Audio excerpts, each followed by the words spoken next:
Welcome to the ABCs today.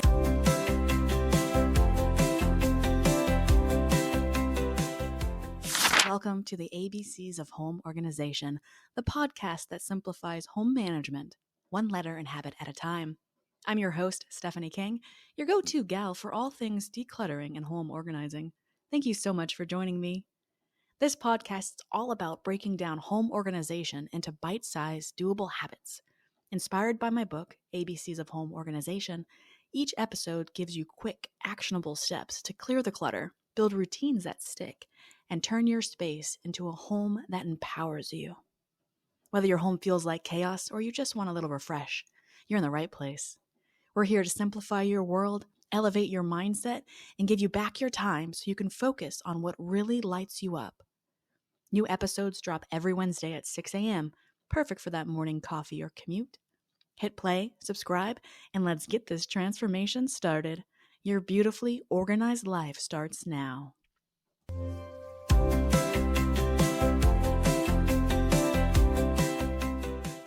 Welcome to the ABCs of Home Organization podcast, where we break down simple strategies to help you create a home that supports your life and brings you peace.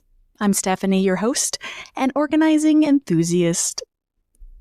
Before we dive in, there is one piece of housekeeping tidbit that I would like to discuss. Trying new editing apps each week, and unfortunately last week's caused a few pops in the audio. Our deepest apologies. Continuing learning and experimenting to find the best methods for ABCs, so hugs to you and to myself as we try to find a favorite app for polishing audio. So if you have any recommendations, please share in the comments. We would love to hear from you. Okay, so today is C for checking the mail often. Teach mail sorting now to prevent piles later.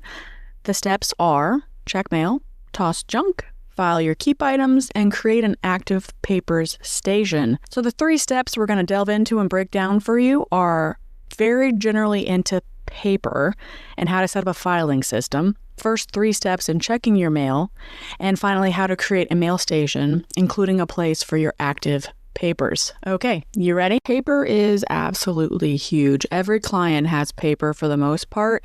Some have systems, some don't have systems, some had a system at one point and then it gets overwhelmed. Some having to deal with their own paperwork and then go through the loved one's paperwork.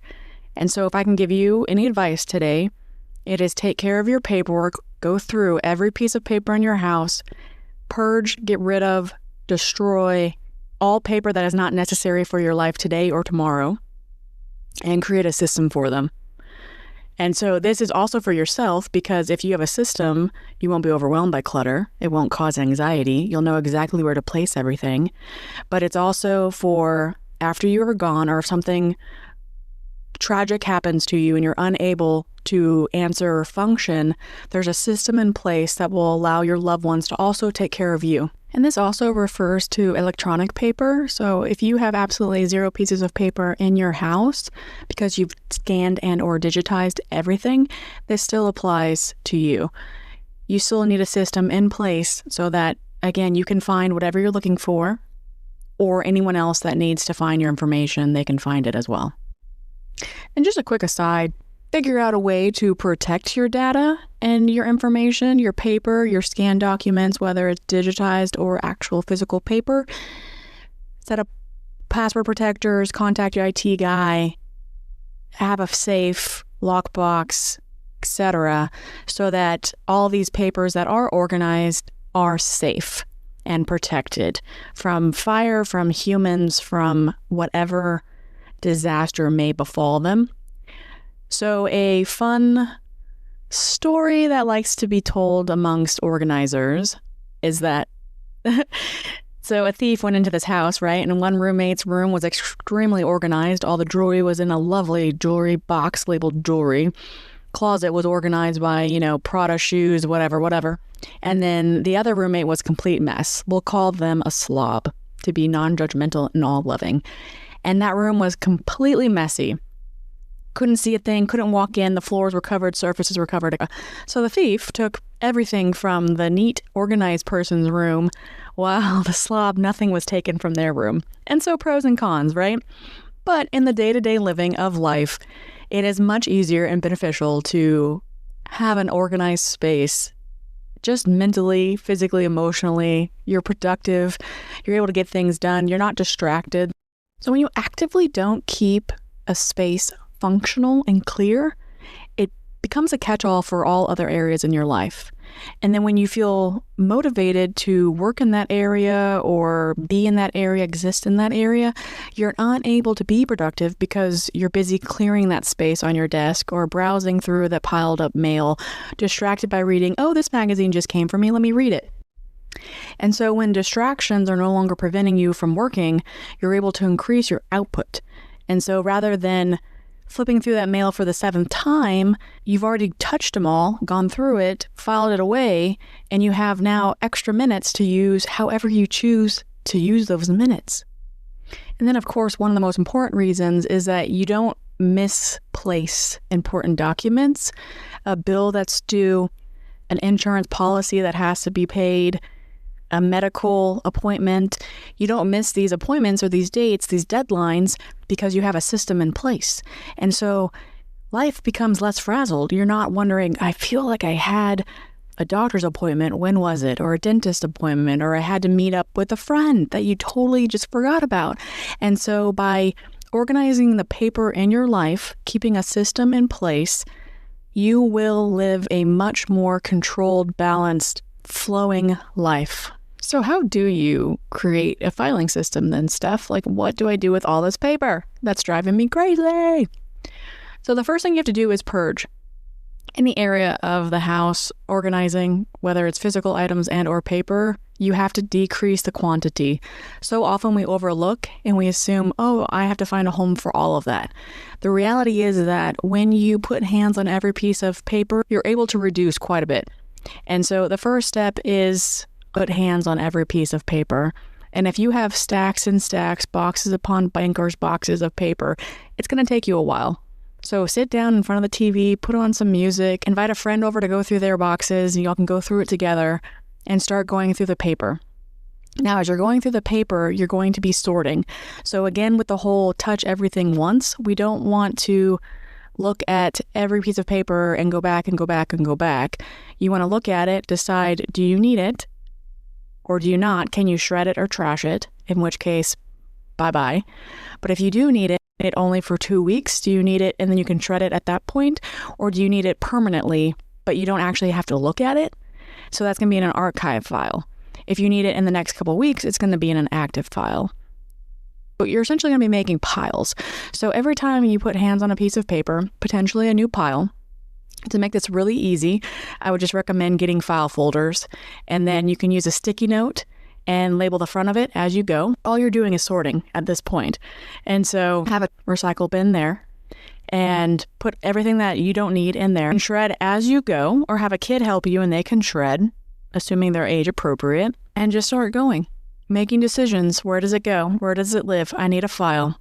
And then as you're filing, you're going to have categories. So you can have like financial, and that's going to include anything relating to finance. It could be your bank accounts, your investments, retirement, credit cards, everything of that nature is in one. And then it's up to you, how detailed do you get? Do you list every single bank account that you have in a separate file folder? Or do you just call it one overarching bank? If it's cars, do you have just one auto and anything relating to auto is there? Or do you have auto and then within that auto, you have the Subaru and the Honda? Or with medical, I do recommend for medical that you do separate each person. If you want to keep receipts, keep a receipts one and then keep a results one. You don't have to necessarily be detailed as far as like the nose doctor, the eye doctor, the heart doctor. You can definitely recommend it, especially if you are actively going to the doctor, create a new file. If you are using something more often, more detail is better. If it's just to archive it, to keep it, to store it on the off chance you may need it in the future, it does not need to be as detailed. It can be generic, such as doctor. Then you also have just personal stuff. And then as far as color coding, some people love to have color file folders, and if it's a generic color, go for it. But if it's a very unique color, just remember that you may not be able to get that color in the future. And I'm not telling you to buy 7 boxes, but just be aware that if your brain needs them to be the same color, go generic. so that you'll be able to get it in the future. Most file cabinets, they kind of tier with the label on top, so it staggers like to the right, from left to right. However, if you don't want chaos and your brain likes smooth positioning, put all the file tabs on the far left or the far right. Keep them all aligned, and that way your brain isn't confused, anxious. You don't have to readjust your system. It's simple just to add a file, it goes to the far left. You don't have to change other tabs, which is also a plus.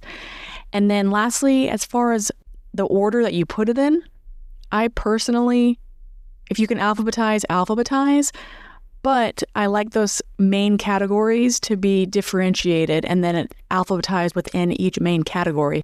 And or you could also do chronologically by date, and then it's just a matter of what you're going to put in. Okay, so that delved into how to create a file system, and we could talk for hours about it. So let me know if you have any questions in regards or something that I missed. But moving on to the first 3 steps of checking the mail, and the first one is actually check your mail.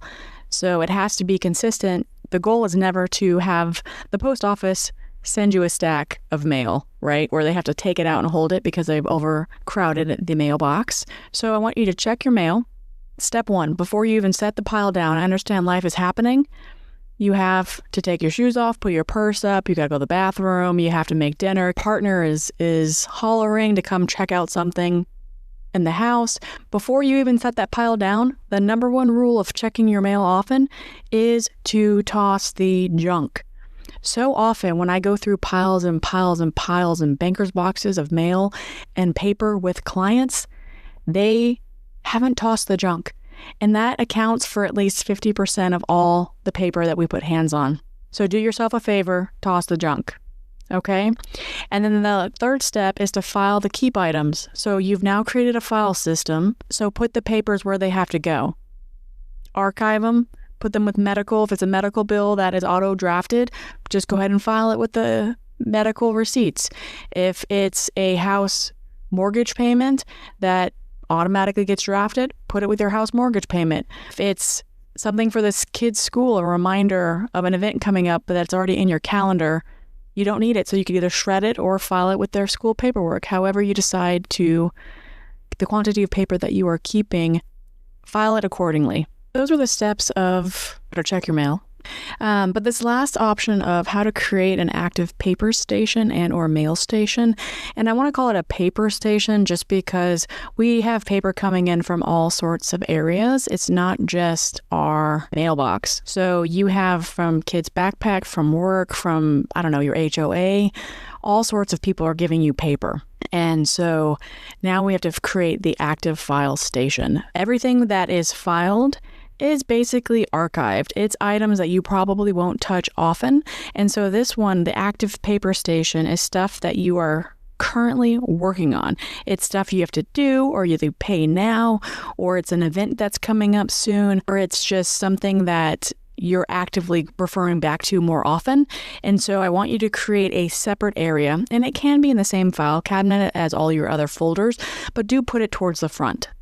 You can also buy like a portable file organizer that fits 12 file folders or something that can just fit on your desk or in a shelf area. What you can do is make an active file folder, and you can put subcategories in there if you want: school, work, family, friends, however many categories you want. Do a tickler files.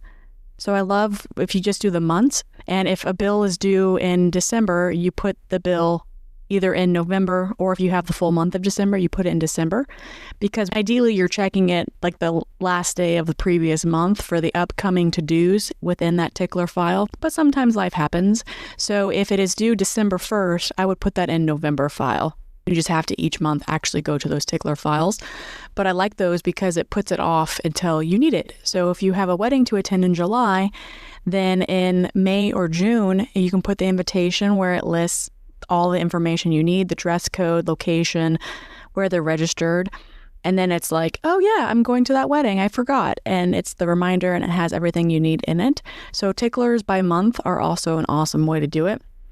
And then these are going to be just everything you need to do. And you have to actively look at it. I like to make a master list that I put in the front so I know what my to-dos are.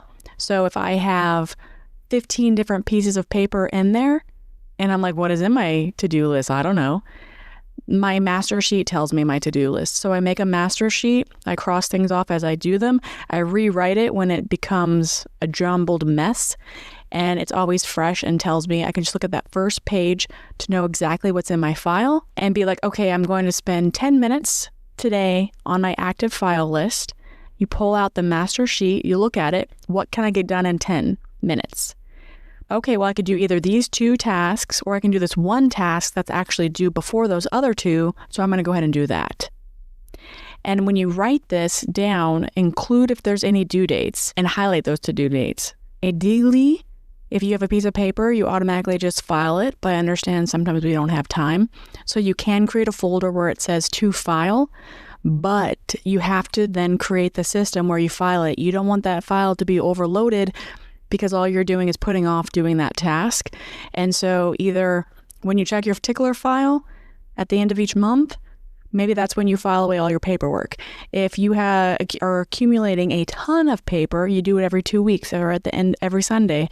You pick the date so that you're not overwhelmed by it, where you would then stop putting those papers into an actual file. Does that make sense? Okay, fabulous. The last little tidbit that I'll leave you with is think of the paper that you are keeping and if you actually need to keep the physical copy. A lot of your documents and such are available online, and you can always download that statement and save it electronically so you don't have to actually keep the hard copy. But think of what paper you are keeping, because the more paper that you get rid of today, the less you have to deal with tomorrow. And that is always our goal, wanting to make tomorrow easier by making great decisions today. Thank you so much for joining me. Remember, getting organized is not about perfection. It's about creating a space that empowers you and makes your life easier. Most importantly, be kind to yourself during this organizing process. If you found today's episode helpful, please subscribe, share it with a friend, or leave a review. Remember to join our Facebook group, ABCs of Home Organization, and post pictures or ask questions or tell us how your journey is going. I'll be back soon with more actionable tips to help you transform your space and your life. Till next time, happy organizing.